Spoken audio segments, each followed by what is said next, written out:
로마서 5장 1절부터 8절까지 말씀을 우리 함께 읽도록 하겠습니다. 교독하겠습니다. 제가 먼저 읽습니다. 그러므로 우리가 믿음으로 의롭다 하심을 얻었으므로 우리 주 예수 그리스도로 말미암아 하나님과 더불어 화평을 누린다. 또한 그리스도로 말미암아 우리가 서 있는 이 은혜에 믿음으로 들어감을 얻었고 하나님의 영광의 소망으로 기뻐한다. 이뿐 아니라 우리는 환난 중에서도 기뻐하니 이는 환난은 인내를, 인내는 연단을, 연단은 소망을 이루는 줄 알기 때문이다. 그 소망은 우리를 실망시키지 아니하니 이는 우리에게 주어진 성령으로 말미암아 하나님의 사랑이 우리 마음속에 부어졌기 때문이다. 우리가 아직 연약할 때 그리스도께서 정해진 때가 되어 경건하지 않은 자를 위하여 죽으셨다. 의로운 자를 위하여 죽는 자가 많지 않고 선한 자를 위하여 용감히 죽을 자가 간혹 있기는 하나 우리가 아직 죄인 되었을 때 그리스도께서 우리를 위하여 죽으심으로 하나님께서 우리를 향한 자신의 사랑을 나타내신다. 아멘.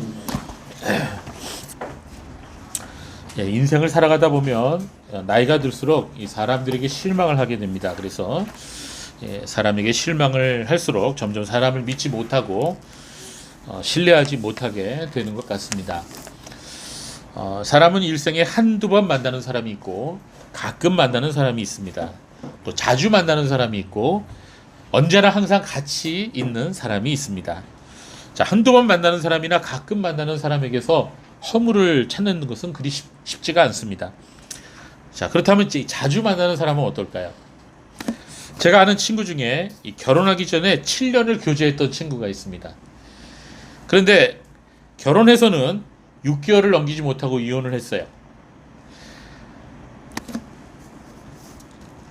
왜 헤어졌느냐 제가 물으니까 그 친구 대답이 이렇습니다.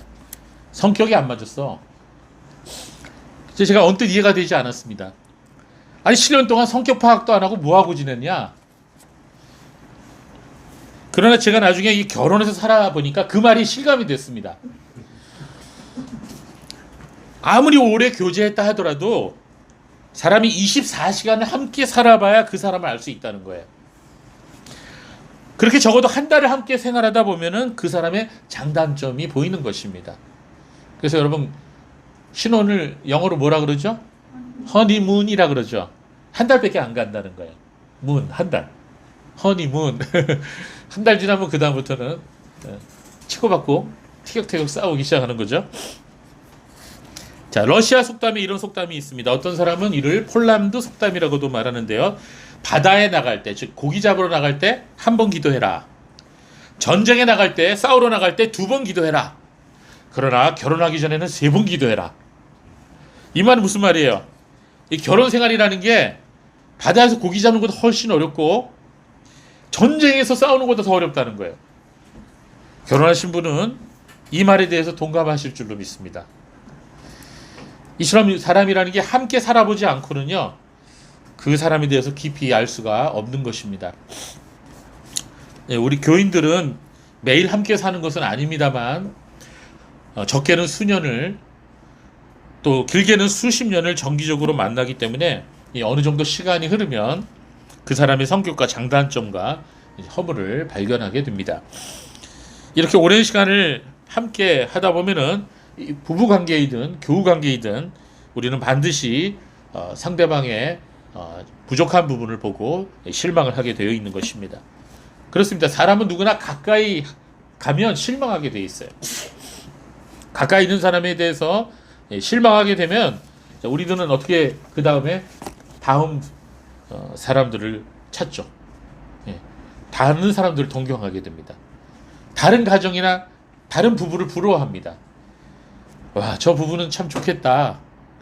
저 남편은 참 좋겠다. 저 남편하고 사는 사람은 참 좋겠네. 저런 부인하고 살면 참 행복할 텐데. 뭐 이런 생각을 합니다. 뭐 우리 자녀들도 그런 생각 할 수 있겠죠. 와, 저런 부모님하고 살면 내가 원하는 거 다 할 수 있을 텐데. 그런 생각 해본 적 있어요? 나는 왜 이런 가정에서 태어나서 이렇게 힘들게 사나? 뭐 이런 생각 할 수 있겠습니까? 있죠. 그런 생각 할 수 있죠. 자, 신앙생활을 하는 사람들도 다른 교회나 다른 교인들을 동경할 수가 있습니다. 다른 교회에 대한 막연한 동경을 하기가 쉽습니다. 다른 목사님, 장로님에 대해서 좋은 인상을 가질 수도 있어요. 그러면서 자연히 가까이 있는 사람들과 비교하게 되는 그런 경우가 많이 있죠.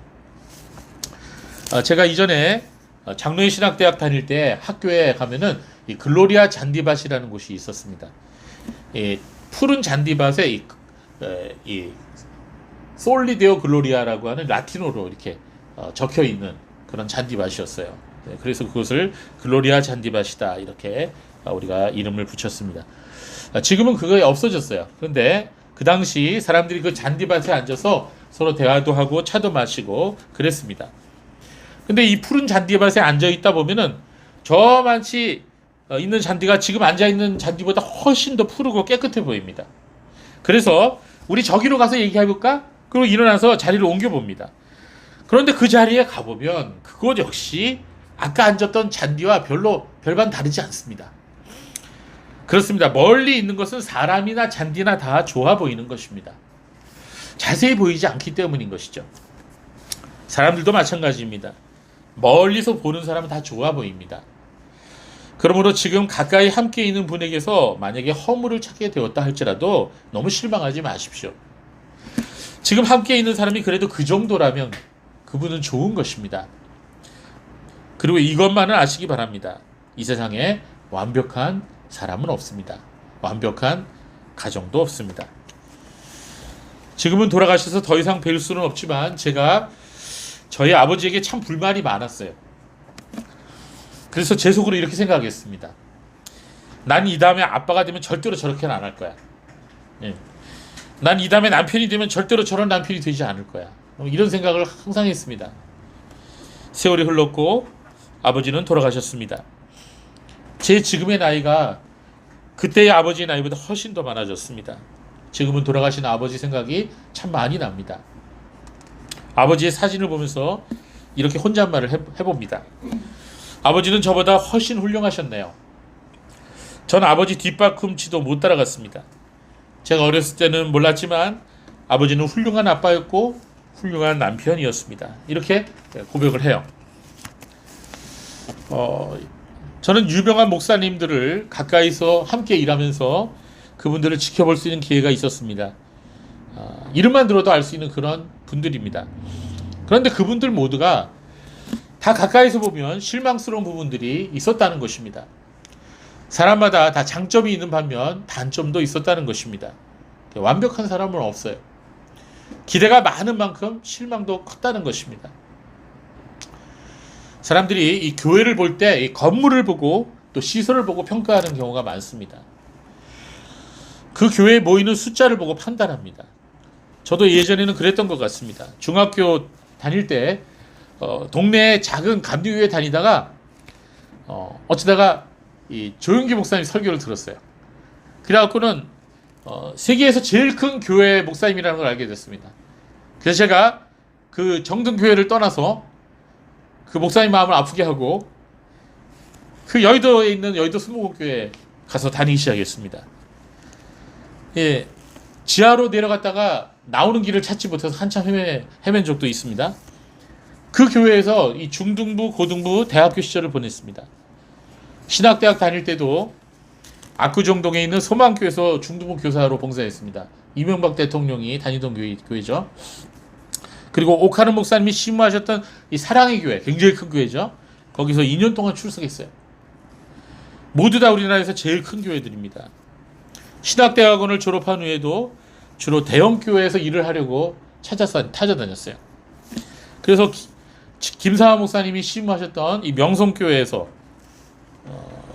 전도사로 사역을 했고, 또 인천에 있는 주한장로교회, 또 정신여고안에 있는 주님의 교회, 뭐 이런 교회에서 부목사로 사역을 했습니다. 이 교회들은 당시 5,000명에서 3만 명까지 모였던 정말 초대형 교회들이었습니다. 그리고 하영조 목사님이 대표로 있었던 두란노 성원에서 편집장으로 일을 하기도 했습니다. 몇 년 전에 제가 목회를 쉴 때가 있었는데 그때는 오림교회라고 하는 큰 교회에 1년간 또 출석했습니다. 자, 그래서 저는 이 대형 교회를 너무나도 잘 알아요. 보통 출석 교인이 1,000명 이상 되면 중대형 교회라고 하죠. 근데 그런 교회에 출석하게 되면은 내가 그 교회에 깊이 개입하지 않는 한 좀 자유롭게 신앙생활 할 수 있습니다. 누가 뭐라고 하지 않아요. 그런데 거기에 함정이 있어요. 사람들이 많이 모이는 교회에 출석하게 되면 내가 내 신앙을 검증할 수 있는 기회를 가지기가 거의 어렵다는 것입니다. 그러면서 내가 유명한 교회, 이렇게 큰 교회 다니는구나. 이 소속감에 대한 만족감은 있을 수 있지만 밑바닥부터 내 신앙이 어떠한지를 검증할 수 있는, 살펴볼 수 있는 기회가 없다는 것입니다.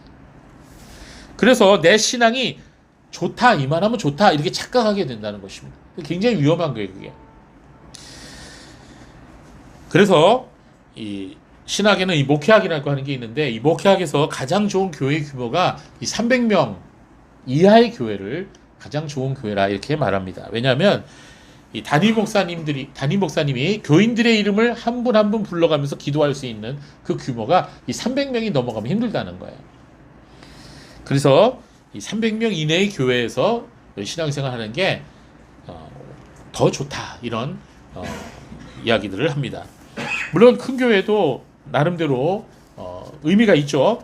그러나 우리가 정말 신앙생활을 할 때 우리 자신의 신앙의 발전을 위해서는 그런 초대형 교회보다는 좀 규모가 작은 교회들이 훨씬 좋다는 것을 말씀드립니다.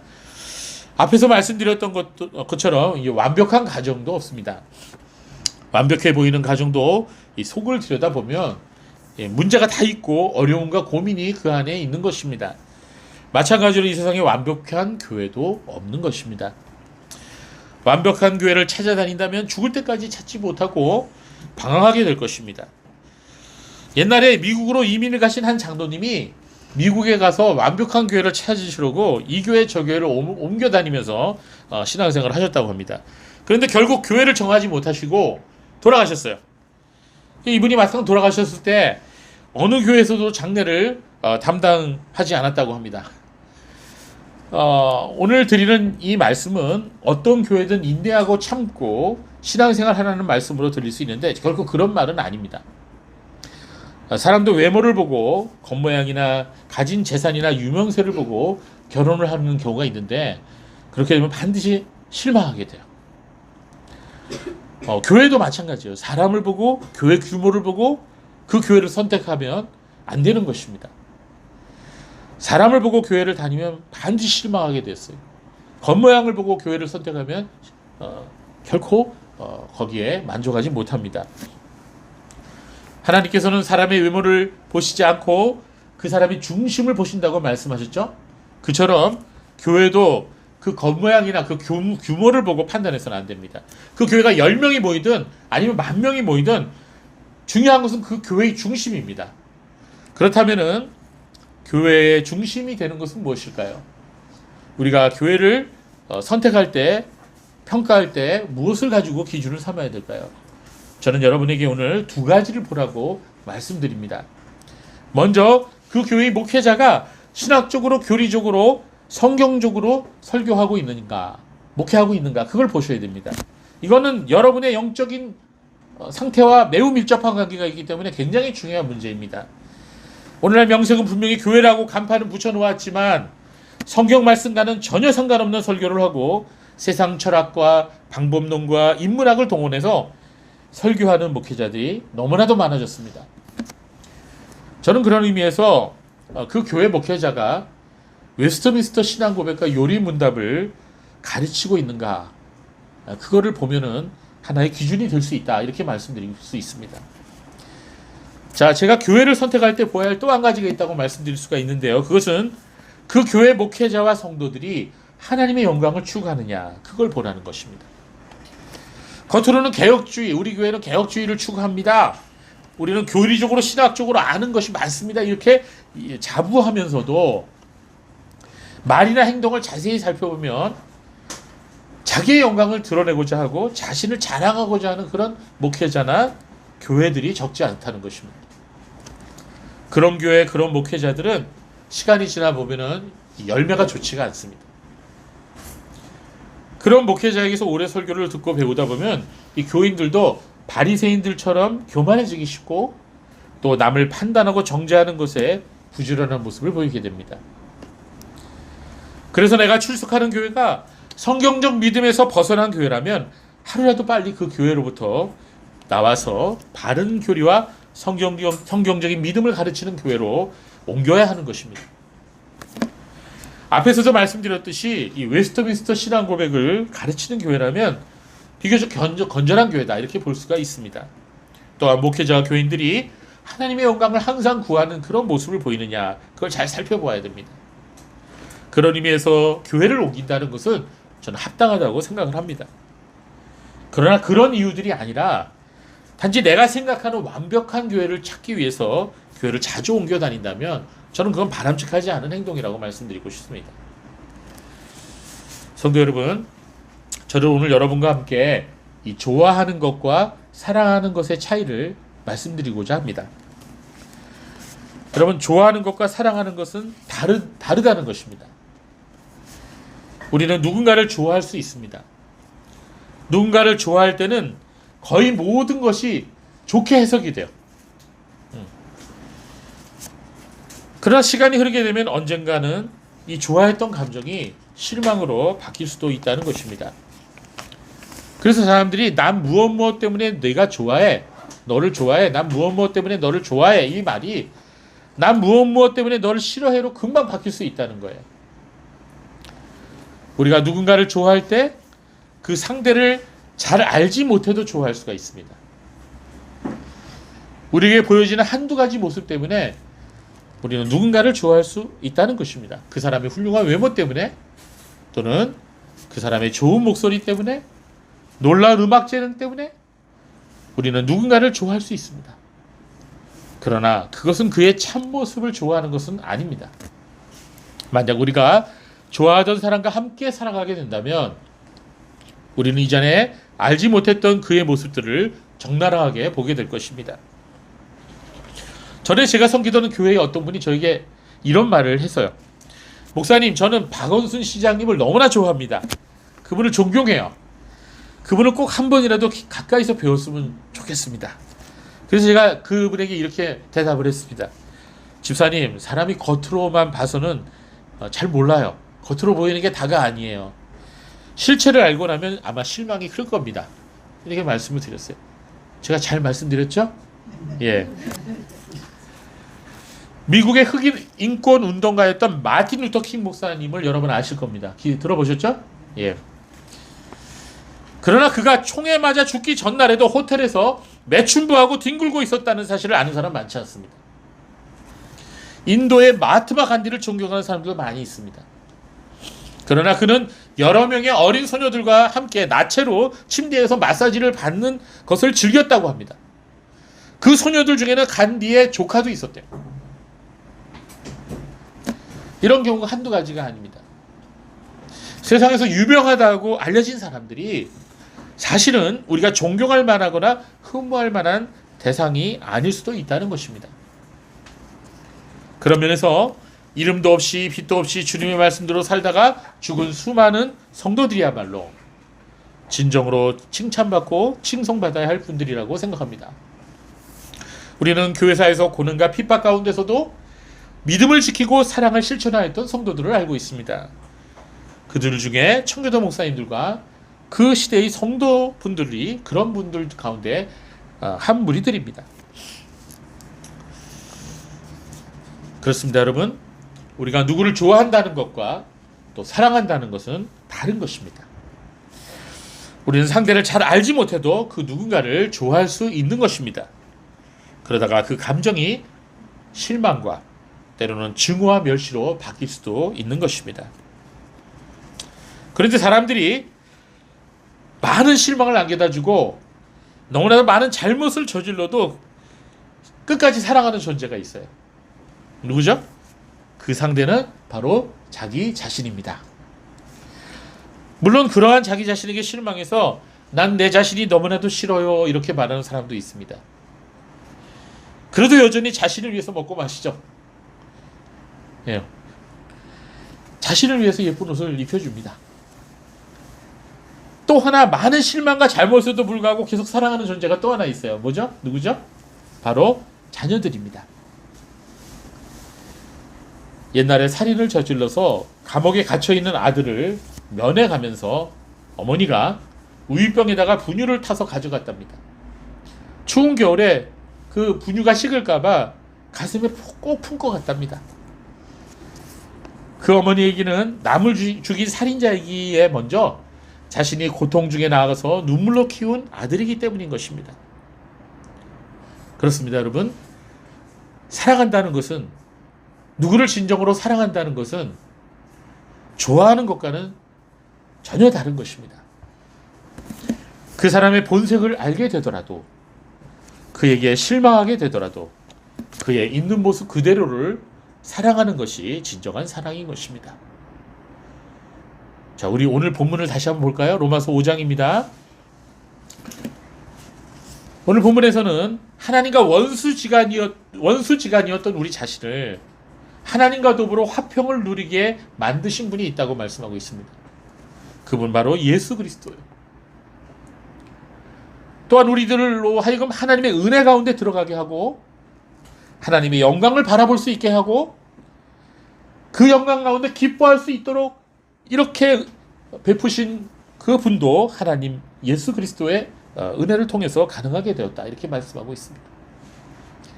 자, 이런 놀라운 기적이 가능하게 된 것은 예수님께서 우리를 위해, 우리의 죄 지은 우리를 대신해서 죽으셨기 때문이라고 오늘 본문은 말씀하고 있습니다.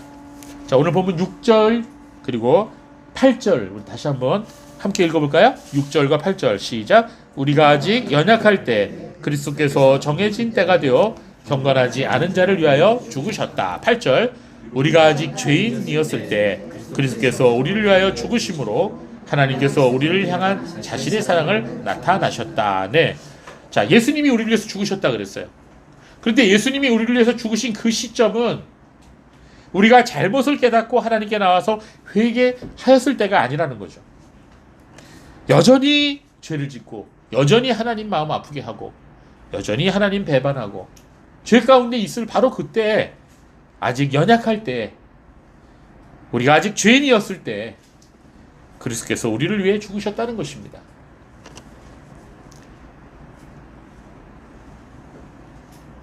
사도 바울은 이러한 그리스도의 희생의 사랑이 어떠함을 7절을 통해서 다시 설명하고 있습니다. 우리 7절 다시 한번 읽어볼까요? 7절 시작. 의로운 자를 위해 죽는 자가 많지 않고 선한 자를 위하여 용감히 죽는 자가 간혹 있기는 하나. 예, 여러분, 이 세상사를 이렇게 보면은요, 지나간 역사 속에서 보면은 한 사람이 다른 사람을 위해서 죽는 경우가 있어요, 없어요? 있죠. 예, 충성을 바쳐서 왕을 위해서 대신 죽거나 자기의 주인을 위해서 죽는, 또는 자기가 사랑하는 사람을 위해서 죽는 그런 사람들이 있습니다. 참 귀한 사랑이죠. 그렇다면 여러분, 우리 자신에게 한번 물어봅시다. 만약 여러분 같으면 어쩔 수 없이 누군가를 위해서 죽어야 한다면, 누군가를 위해서 여러분의 목숨을 바쳐야 한다면, 그런 상황이라면 나쁜 놈을 위해서 대신 죽겠습니까? 아니면은 그래도 의로운 사람을 위해서 대신 죽겠습니까? 둘 다 싫어요? 만약에 어쩔 수 없이 그래야 된다면 그래도 좀 의로운 사람을 위해서 죽는 게 낫겠죠? 나쁜 놈을 위해서 죽으면 개죽음이잖아요. 그렇죠? 그런데 오늘 말씀은 뭐라고 말씀하고 있냐면, 사도 바울은 의로운 자를 위해서 죽는 사람이 극히 적대요. 그리고 그나마 선하고 착한 사람을 위해서 죽는 사람이 혹 있을 수 있다고 말씀하고 있습니다. 그렇다면 의로운 사람이 더 낫다는 거예요? 착하고 선한 사람이 더 낫다는 거예요? 예. 사람들은 의로운 사람도 존경하지만 착하고 선한 사람을 더 고맙게 여긴다는 거죠. 그런데 여러분, 예수님은 누구를 위해서 죽으셨어요? 예, 죄인들을 위해서 죽으셨어요. 예. 우리가 죽어야 한다면, 만약 죽어야 한다면 선하고 착한 사람 위해 죽더라도, 의로운 사람 위해 죽더라도 악인을 위해 죽는다는 것은 생각할 수도 없는데, 예수님은 죄로 얼룩진 우리를 위해서, 인간을 위해서 자신의 그 귀한 생명을 내놓으셨던 것입니다. 그렇습니다, 여러분. 바로 이 말씀은 우리를 향하신 하나님의 사랑의 성격이 어떠한 것인지를 말씀해 주고 있는 것입니다. 우리 한번 생각해 보시기 바랍니다. 저와 여러분이 그동안 태어나서 이 나이까지 살면서 하나님을 실망시켜 드린 것이 몇 번이나 되는지 세어볼 수 있겠습니까? 종이 한 장에 다 적을 수 있습니까? 손가락으로 다 쓸 수 있겠습니까? 정말 수없이 실망시켜드리고 수없이 약속을 어기고 너무나 많이 배반하고 너무나 많이 하나님의 마음을 아프게 해드리지 않았습니까? 그러한 우리들을 위해서 하나님의 아들 예수 그리스도께서 죽으신 것입니다. 우리들의 죄를 다 짊어지시고 십자가 위에서 못 박히시고 죽으심으로 말미암아 우리의 죄값을 모두 다 지불하신 것입니다. 우리는 여기서 진정한 사랑의 정의를 알 수 있습니다. 사랑이란 우리가 좋아할 만한 것을 사랑하는 것이 아니라는 것입니다. 우리가 흠모할 만한, 우리가 좋아할 만한 사람을 좋아하는 것이 사랑이 아니라는 것입니다. 사랑은 조금 있으면 다 배반하고 떠날 제자들을 아시면서도 끝까지 사랑하신 그런 사랑입니다. 사랑은 닭이 울기 전에 3번이나 부인할 베드로를 마지막까지 사랑하시고 그를 위해 대신 죽으신 그런 사랑입니다. 사랑은 수없이 실망시켜드리고 배반하고 고집부리고 불순종할 것을 다 하시면서도 우리를 택하시고 용서하시고 거듭나게 하셔서 하나님의 자녀로 삼아주신 그런 사랑인 것입니다. 그게 사랑인 것입니다. 그래서 주님께서는 십자가에 달리시기 전에 제자들에게 이런 당부의 말씀을 하셨습니다. 너희가 서로 사랑하라. 내가 너희를 사랑한 것 같이 너희도 서로 사랑하라. 이 말씀이 어디에 있어요? 요한복음 13장에 나와요. 너무나 유명한 구절이죠. 요한복음 13장 34절에 35절 말씀 한번 찾아보세요. 거기에 이렇게 적혀 있어요. 제가 읽어드릴게요. 여러분이 찾는 동안. 새 계명을 내가 너희에게 주니 서로 사랑하여라. 내가 너희를 사랑한 것 같이 너희도 서로 사랑하여라. 너희가 서로 사랑하면 이로써 모든 사람들이 너희가 내 제자인 줄을 알 것이다. 여기서 이 중요한 표현이 내가 너희를 사랑한 것 같이 라는 표현입니다. 자, 예수님께서 제자들을 사랑하신 것처럼 너희들도 서로 그렇게 사랑하라 이렇게 말씀하신 것입니다. 자, 제자들을 향하신 예수님의 사랑은 어떠한 사랑이었어요? 우리가 방금 전에도 말씀드렸던 것처럼 그 사랑은 그 제자들을 다 이해하고 사랑한 사랑이었습니다. 그렇습니다. 사랑한다는 것은 먼저 그를 알고 이해하는 것을 전제로 합니다. 알지도 못하면서 사랑한다는 것은 그저 그 자신의 감정의 표현일 뿐이고 뜬구름을 잡는 것과 다름이 없습니다. 예수님께서는 제자들의 모든 것을 아셨고 그리고 그 모습대로 사랑하셨던 것입니다. 그래서 사랑한다는 것은 그 사람을 알기 시작했을 때, 그 사람을 이해하기 시작했을 때 사랑이 시작되는 거예요. 그렇습니다. 우리는 보통 사람들의 한두 가지 모습을 보고 그 사람을 그냥 판단해 버리는 그런 경우가 종종 있습니다. 제가 이 영화를 볼 때 시간이 없다 보니까 예고편을 보고 그 영화 정말 재밌겠다. 영화 예고편을 보면서 정말 저 영화 재밌겠다 이렇게 하고 이제 안 보다가 어떻게 시간이 나갔고 막상 그 영화를 봐요. 그러고서 대실망하는 경우가 있습니다. 예고편 되게 재밌는데 정작 영화를 보니까 본 영화를 보니까 재미가 없는 영화들이 가끔 있습니다. 또 이제 드라마나 영화를 볼 때 이게 랜덤으로 막 중간중간 이렇게 끊어서 보는 경우가 있어요. 여러분도 그런 경우 있습니까? 예, 빨리 그냥 보는 거죠. 대충 흩어서. 자, 그러고 나서 그 영화나 드라마에 대해서 나 봤다 이렇게 말할 수 있을까요? 제가 어느 날 그렇게 영화를 대충 보고 나중에 그 영화에 대한 인상을 갖고 있었는데 시간을 나중에 내갖고 천천히 처음부터 정주행을 했어요. 그런데 완전히 다른 느낌을 받았습니다. 자, 이 마찬가지예요. 우리도 어떤 사람의 인생의 단면도를 보고 어떤 한두 가지 그 행동을 보고 그 사람을 판단하는 경우가 있는데요. 그렇다고 그것이 정확한 판단이라고 말할 수가 없는 것입니다. 가끔 몇 번 만나보고 그 사람에 대해서 다 안다고 생각할 수가 없는 것이죠. 그래서 사람에 대한 평가는 우리가 성급하게 내려서는 안 됩니다. 물론 우리가 그 사람에 대해서 실망할 수가 있고 또 그 사람에 대해 안 좋은 모습을 볼 수가 있지만 그렇다고 그것이 그 사람의 모든 모습은 아니죠. 더 나쁜 것도 있을 수 있죠. 저는 그렇게 생각해요. 어떤 사람이 저를 싫어하고 저에게 비판을 하면 저는 그렇게 생각합니다. 그나마 다행이다. 이 사람이 나에 대한 모든 것을 아직 알지 못해서.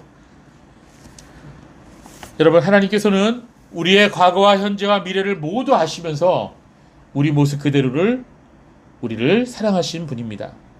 그래서 예수님께서는 제자들에게 내가 너희를 사랑한 것 같이 너희도 서로 사랑하라 이렇게 말씀하셨던 것입니다.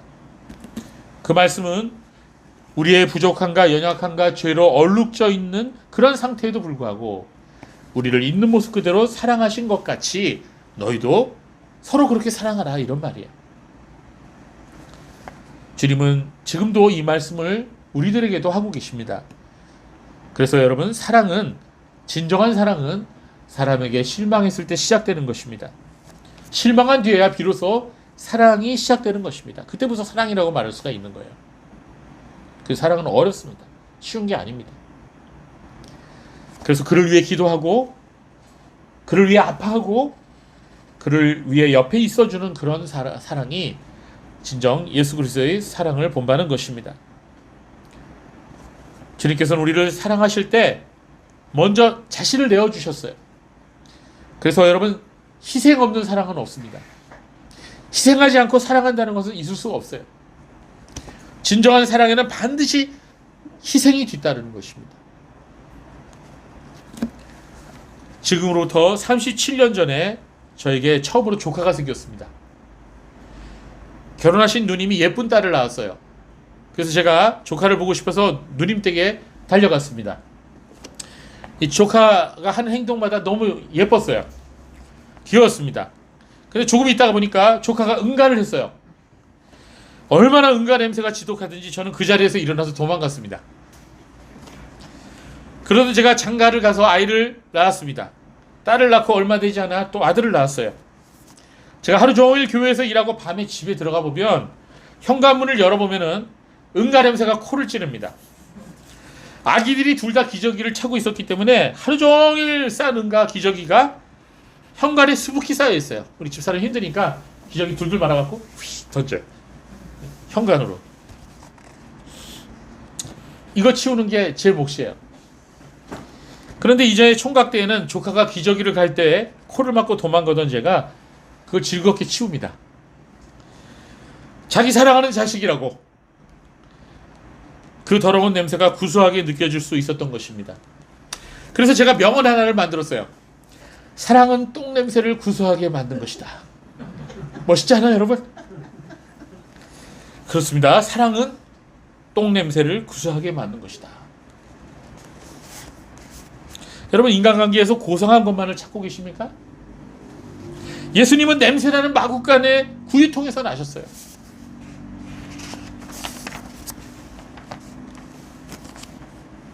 아예 태어날 때부터 냄새나는 인간 세계에 각오하고 오셨던 것입니다. 우리는 남의 생각이 어떤지 보이지 않습니다. 저 사람이 나한테 막 칭찬을 하지만 속으로는 욕할 수도 있어요. 그러면 안 되지만. 그런데 예수님은 어떠면 예수님은 딱 보시면 다 아시죠. 사람의 마음을 다 아시잖아요. 저 사람이 어떤 마음을 갖고 있는지 다 아시죠. 그런데 불구하고 끝까지 사랑하시는. 여러분, 사랑이 무엇입니까? 그것은 고통과 희생을 동반하는 것입니다. 사랑은 고통과 희생을 통하여 완성되어지는 것입니다. 사랑은 결코 고상한 것이 아닙니다. 사랑 자체는 고상하고 숭고한 것이지만 진정한 사랑을 실천하기 위해서는 고통이 필요하고 희생이 지불되어야 되는 것입니다. 냄새나는 곳을 닦아주는 마음, 그것이 아빠와 엄마의 마음인 것처럼 사람이 모인 곳에는 어디서나 쓰레기가 발생하고 냄새나는 곳이 생기게 마련인 것입니다. 그것을 누가 치웁니까? 아이들이 치웁니까? 청년들이 치웁니까? 아빠, 엄마가 치우는 거죠. 제자들의 더러운 발을 씻어주시는 예수님의 마음이 바로 그 부모의 마음인 것입니다. 여러분, 교회가 언제 가장 강력해지는 줄 아세요? 성도들이 많아지고 이름이 알려질 때입니까? 헌금이 많이 들어올 때입니까? 그렇지 않습니다. 교회는 성도들이 서로 사랑할 때 가장 강력해지는 것입니다. 반대로 교회는 서로 미워하고 분리되고 서로 헐뜯을 때 가장 연약해지는 것입니다. 마귀는 이것을 너무나도 잘 알기 때문에 성도가 하나 되는 것을 두려워합니다. 어떻게 해서든지 하나됨을 막고 방해하고 이간질시킵니다.